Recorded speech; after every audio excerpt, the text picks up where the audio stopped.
Good morning.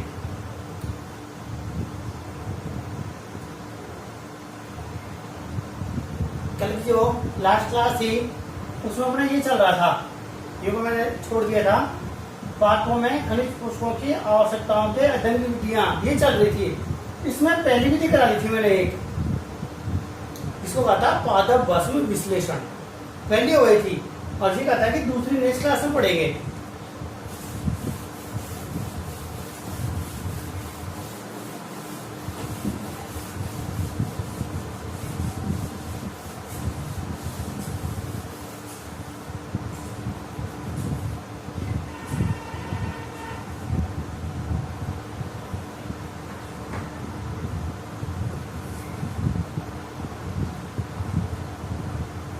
दूसरी विधि आती है आज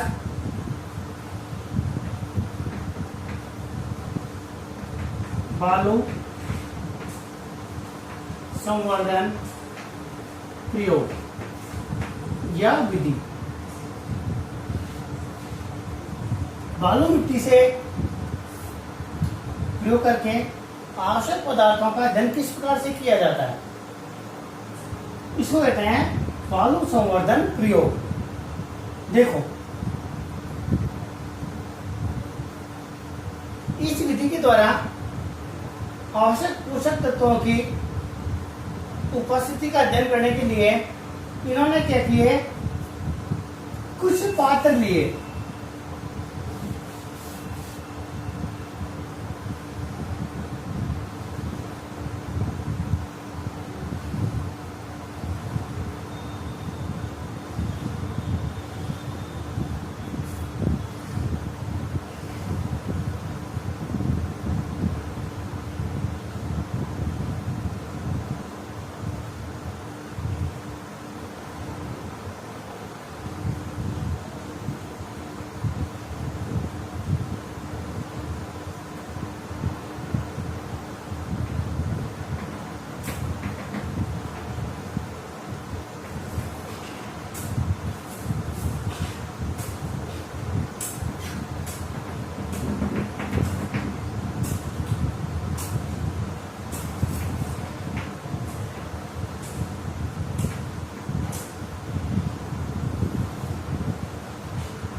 आपको जनरली समझाने के लिए कम ही ले रहा हूं।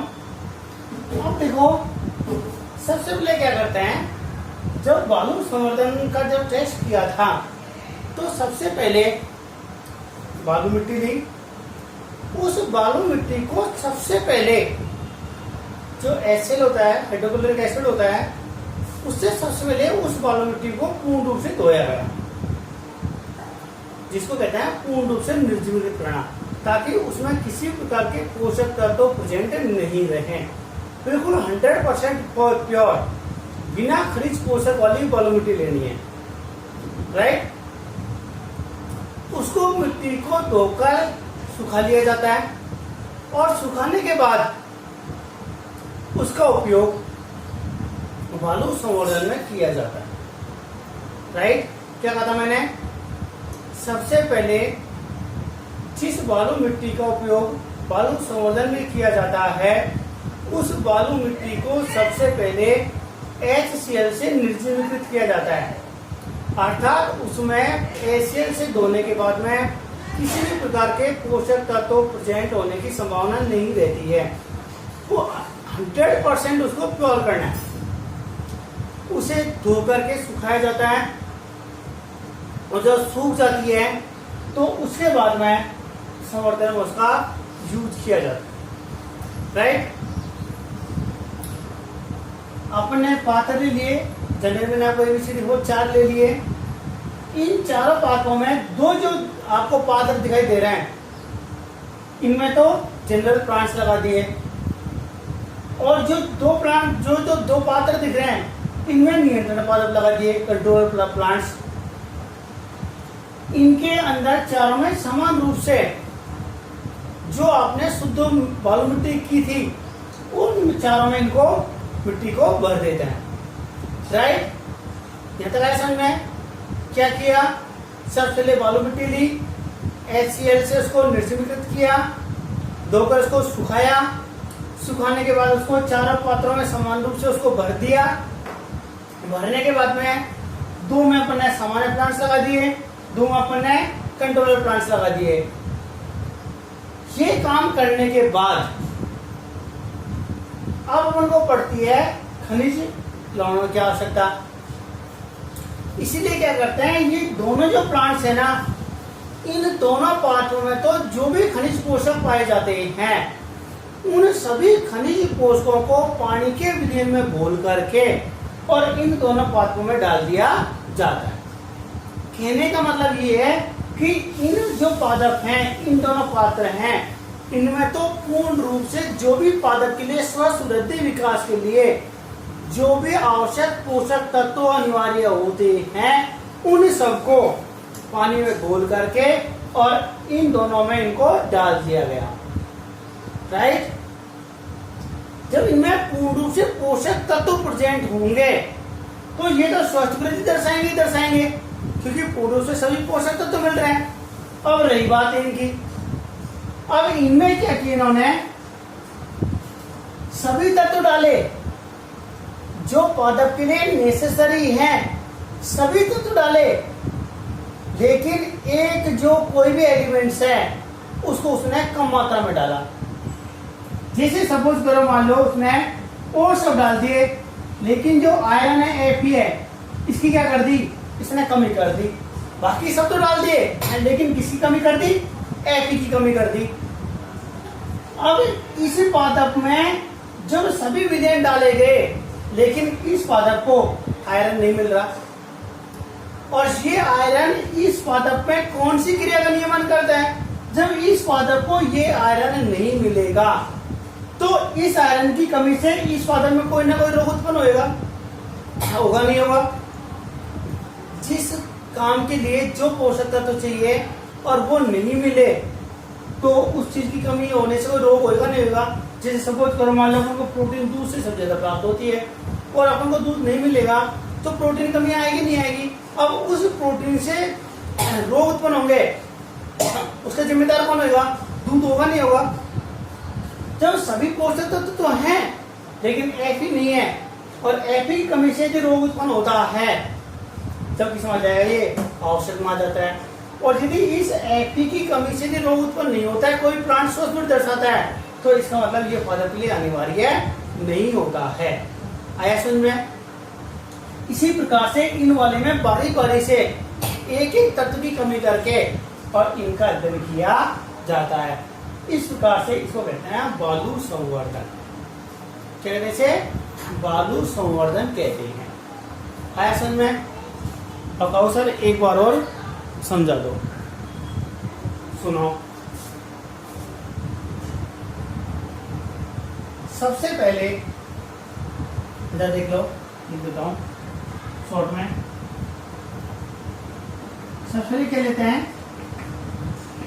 बालू मिट्टी लेते हैं।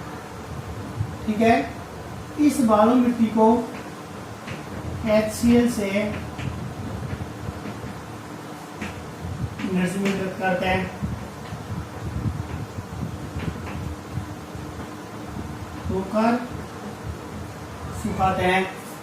अब क्या कहलाती है, ये कहलाती है शुद्ध बालू मिट्टी। अब ये कहलाती है शुद्ध बालू मिट्टी कहलाती है। ये जो शुद्ध बालू मिट्टी है, इस शुद्ध बालू मिट्टी का उपयोग बालू संवर्धन में किया जाता है। एक बार दोबारा सुन लीजिएगा। जब यह शुद्ध बालू मिट्टी बना ली जाती है तो अपन क्या करते हैं, इसमें विभिन्न प्रकार के पात्र ले लेते हैं। बहुत सारे पात्र ले लेते हैं अपन तो जनरली समझाने के मैंने आपको 4 ले लिए। ये जो 2 पात्र होते हैं और ये भी 2 पात्र हो गए, 4 पात्र हो गए। इन चारों पात्रों में जो शुद्ध बालू मिट्टी होती है, इस शुद्ध बालू मिट्टी को चारों पात्रों में समान मात्रा में इनको भर दी जाती है। मिट्टी भरने के बाद में चारों में प्लांट्स लगा दिए गए, जिनमें 2 में तो लगा दिए गए प्लांट्स, जनरल प्लांट्स लगा दिए गए और 2 में नियंत्रण प्लांट्स लगा दिए गए। ठीक है, जो नियंत्रण वाले पादप होते हैं, इन नियंत्रण वाले पादपों के जो पात्र होते हैं, इनमें तो क्या किया, जो पादप के लिए सभी पोषक तत्व स्वस्थ वृद्धि और विकास के लिए जो चाहिए होते हैं ना, इन दोनों में तो पूर्ण रूप से डाल दिए गए, पानी में घोला और पानी घोलने के बाद में उस पानी को दोनों पात्रों में डाल दिया गया। लेकिन जो 2 पात्र थे ना, इन 2 पात्रों में से एक पात्र में, अलग अलग पात्रों में क्या किया, सभी तत्वों में डाल दिया, लेकिन बारी बारी से एक एक तत्व की कमी करी गई। जैसे मान लो एक बार आयरन कर दी, एक बार पोटेशियम कर दी, एक बार Mg कर दी, एक बार कैल्शियम की कर दी। जैसे जैसे अपन इस कमी को करते हैं, वैसे वैसे यदि इस पादप में कोई रोग उत्पन्न होता है तो उस रोग को अपन कहते हैं न्यूनता रोग, क्योंकि कमी के कारण हो रहा है। यदि इनकी कमी से इनमें यदि कोई रोग उत्पन्न हो रहा है, जब क्या कहलाएंगे, ये अनिवार्य तत्व कहलाएंगे। और इनकी कमी से यदि कोई रोग उत्पन्न नहीं होता है तो इसे अनिवार्य तत्व नहीं कहेंगे। तो इस प्रकार से अनिवार्य तत्व और अनिवार्य तत्वों को अलग अलग किया गया कि पादप के लिए 100% कौन कौन से नेसेसरी प्लांट्स के लिए नेसेसरी खनिज पोषक तत्व होते हैं। जो मैंने आपको बताया था कि पादप के लिए 17 अनिवार्य तत्व हैं, तो उन 17 अनिवार्य तत्वों का अध्ययन इसी प्रकार से किया। यदि कमी दर्शाते हैं तो अनिवार्य है, कमी नहीं दर्शाते तो अनिवार्य नहीं है। और जो कमी से जो रोग उत्पन्न हुआ है उस रोग का भी अध्ययन कर लिया जाता है। इस प्रकार से बालू संवर्धन किया जाता है। राइट, मैं लिखा देता हूं, आप लिख लीजिएगा एक बार। लिखो,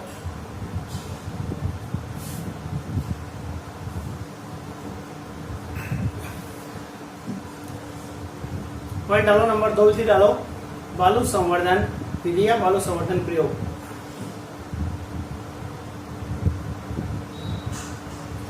इसमें लिखो, सर्वप्रथम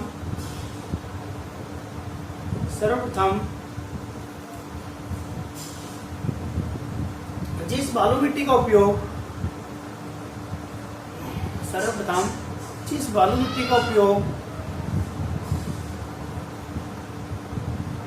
बालू संवर्धन हेतु किया जाता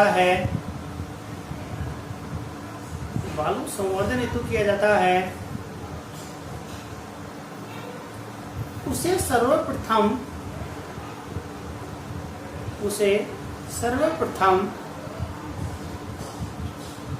HCl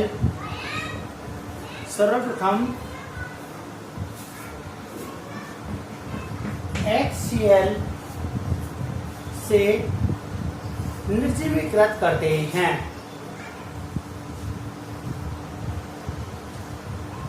अर्थात बालू मिट्टी में उपस्थित है सभी आवश्यक पोषक तत्वों का निष्कासन किया जाता है।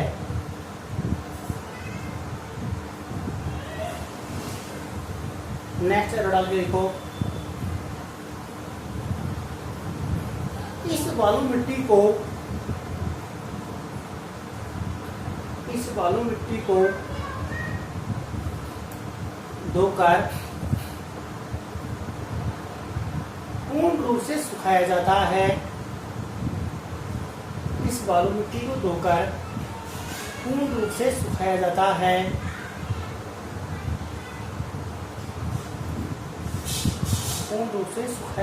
है। इसके पश्चात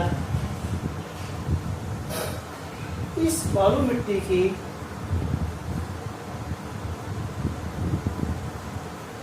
समान मात्रा सभी पात्रों में बढ़ दी जाती है।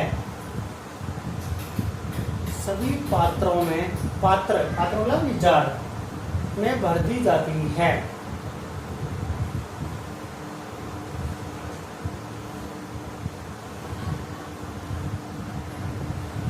इनमें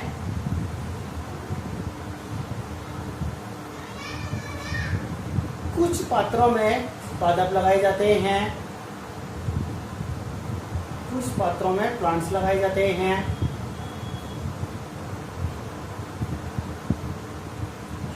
तथा कुछ पात्रों में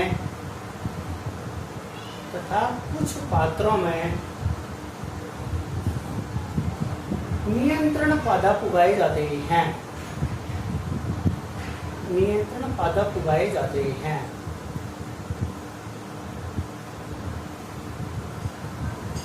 नेक्स्ट लाइन से लिखो एरो डाल करके। जिन पात्रों में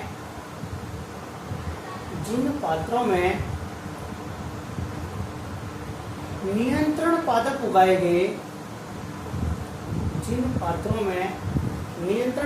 उगाए गए, उनमें सभी आवश्यक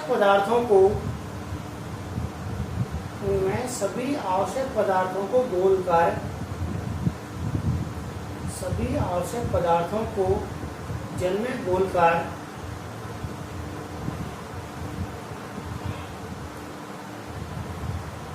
इन पात्रों में डाल दिया जाता है।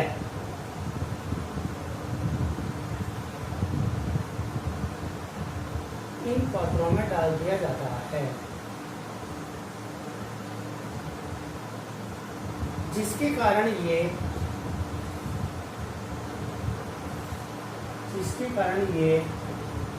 पूर्ण वृद्धि दर्शाने लगते हैं।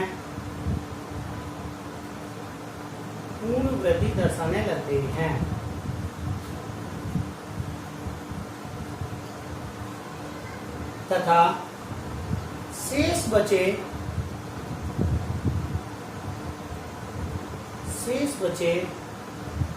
प्लांट्स लगे पात्रों में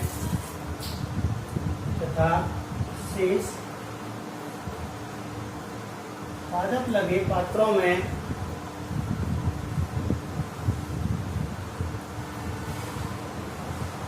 क्रमिक रूप से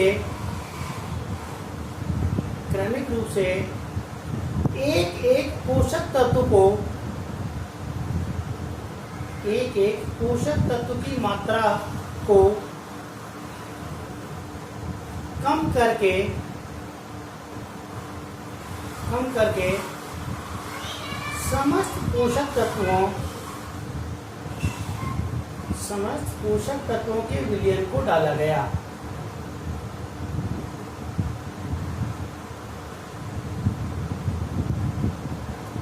जिस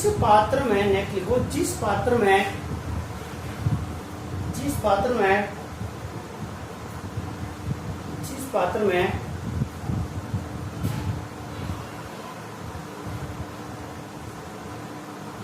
पोषक तत्व की कमी पाई जाती है,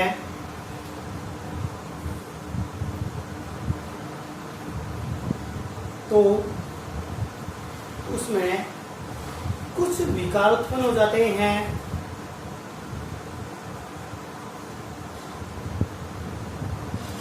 जिसके कारण ये अपूर्ण पादप कहलाते हैं।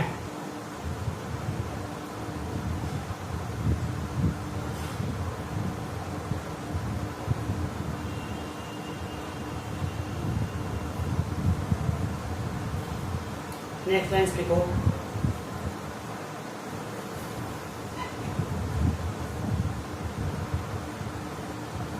यदि किसी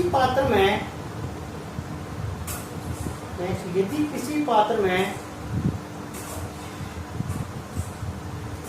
न्यूनता रोग उत्पन्न नहीं होता है तो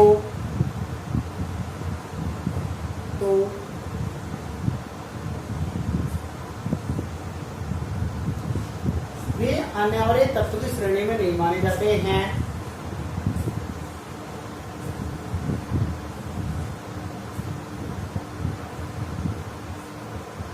तथा जिनसे न्यूनता रोग उत्पन्न हो जाता है, जिनसे न्यूनता रोग उत्पन्न हो जाता है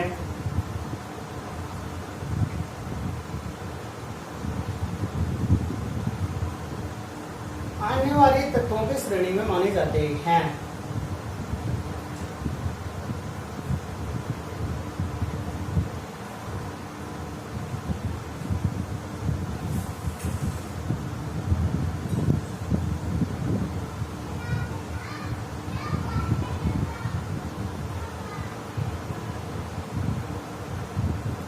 इस प्रकार अनिवार्य एवं अनिवार्य तत्वों की पहचान की गई।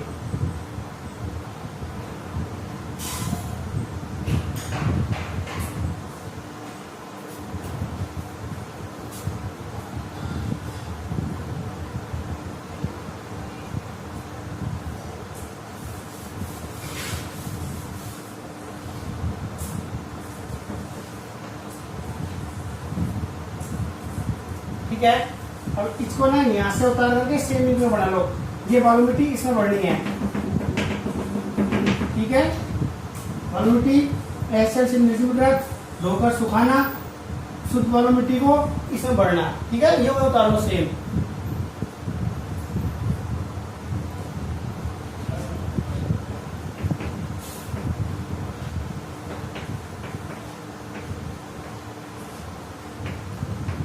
इनमें तो सभी पोषक तत्वों की उपस्थिति होती है। इनमें तो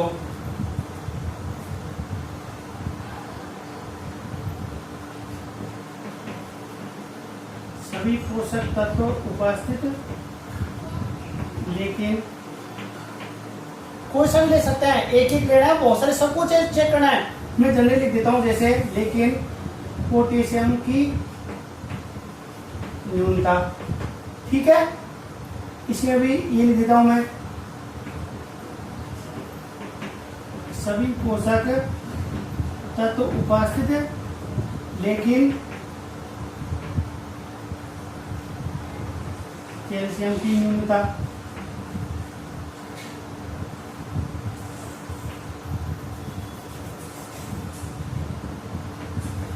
फिर और में लेना है, सब में एक एक पोषक तत्व की कमी करते जाना है और वैसे रोग उत्पन्न हो उन रोगों का अध्ययन करना। ये सेम ही का बनाओगे फिर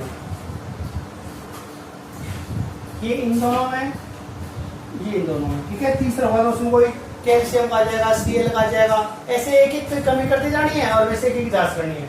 यहां से लेकर सेम लिखो इसको।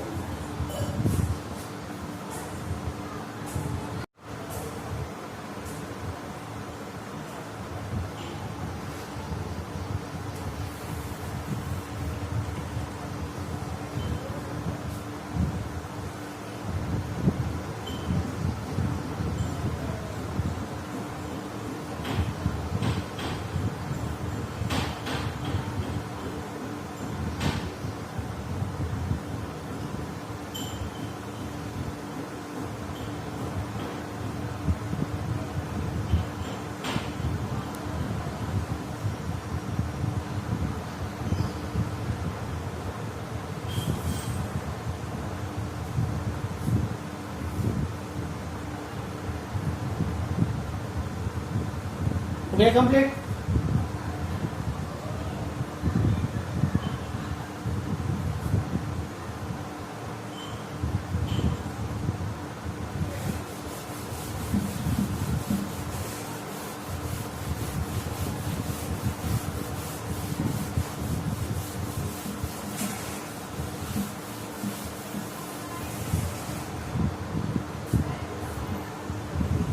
जाती है जल संवर्धन।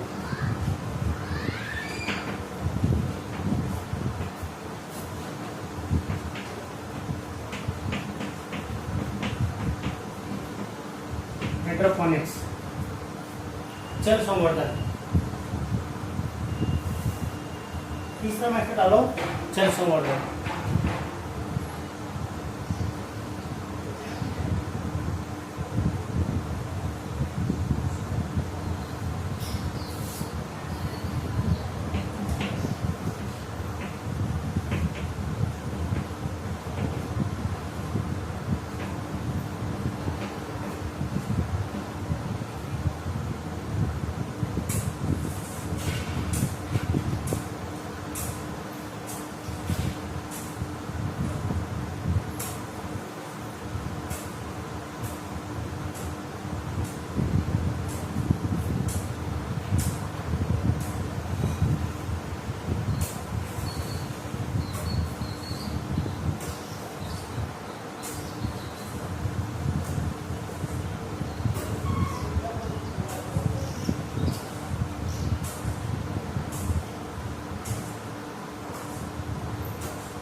सबसे पहले जूलियस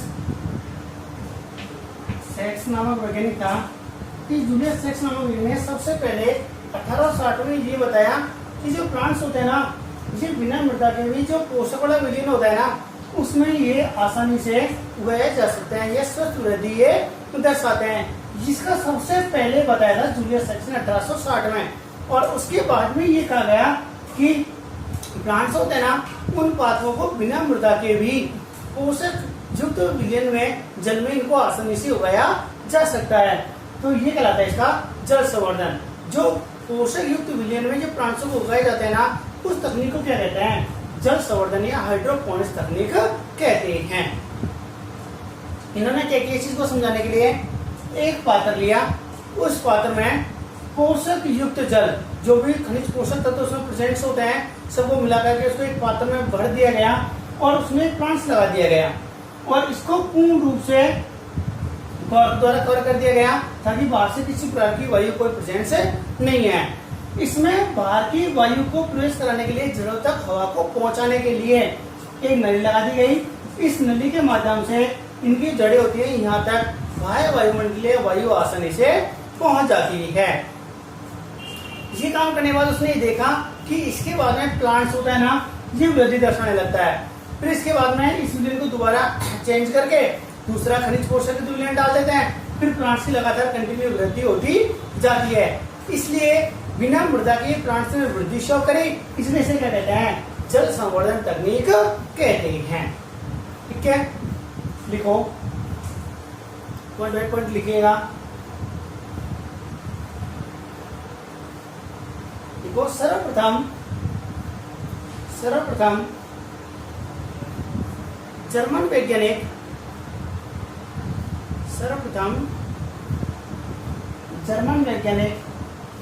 जूलियस सेक्स ने 1860 में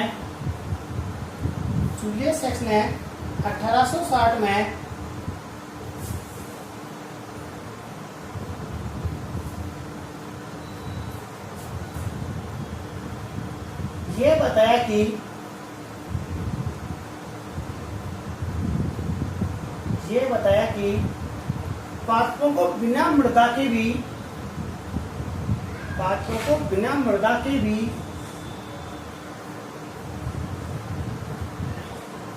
खनिज पोषक युक्त विलयन में उगाया जा सकता है। खनिज पोषक युक्त विलयन में उगाया जा सकता है।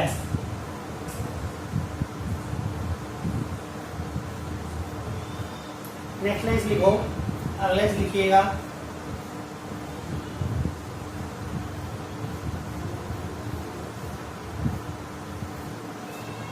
पादपों को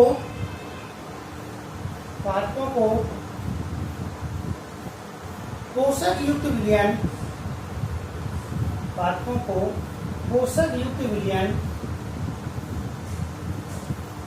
में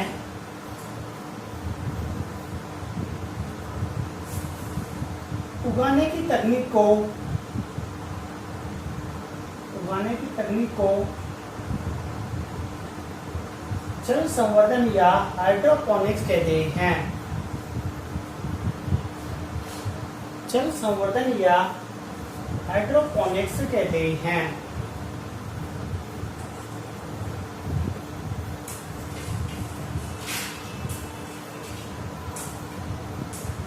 अगला इसे लिखिएगा।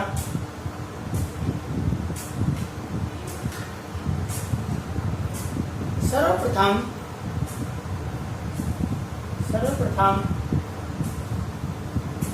इन्होंने एक पात्र लिया।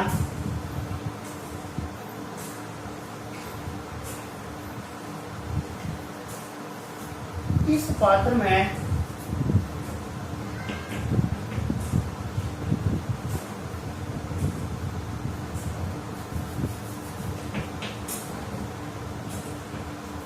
इस पात्र में पोषक युक्त विलयन, इस पात्र में पोषक युक्त विलयन भरा गया, पोषक युक्त विलयन भरा गया।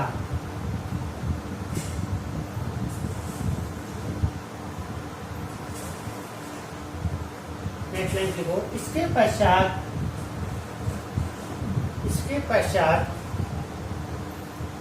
इन्होंने एक प्लांट लिया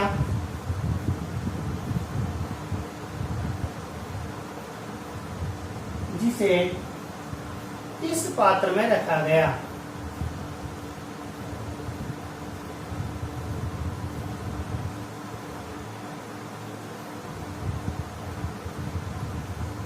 इसके साथ ही एक कांच की नली ली गई, एक कांच की नली ली गई जिसका एक सिरा बाह्य वातावरण में, जिसका एक सिरा बाह्य वातावरण में खुला हुआ तथा दूसरे सिरे को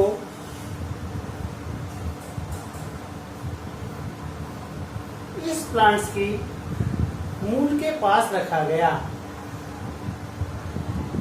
इस प्लांट्स की मूल के पास रखा गया। इस प्रकार ये नली बाह्य वायुमंडलीय वायु को जड़ों तक पहुंचाने में सहायक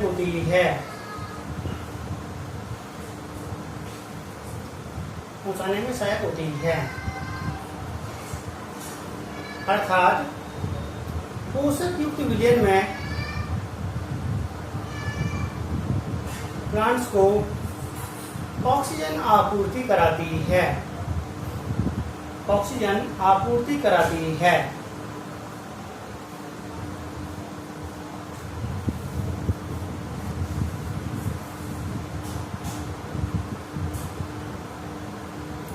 इस प्रकार जल संवर्धन तकनीक समझाई गई।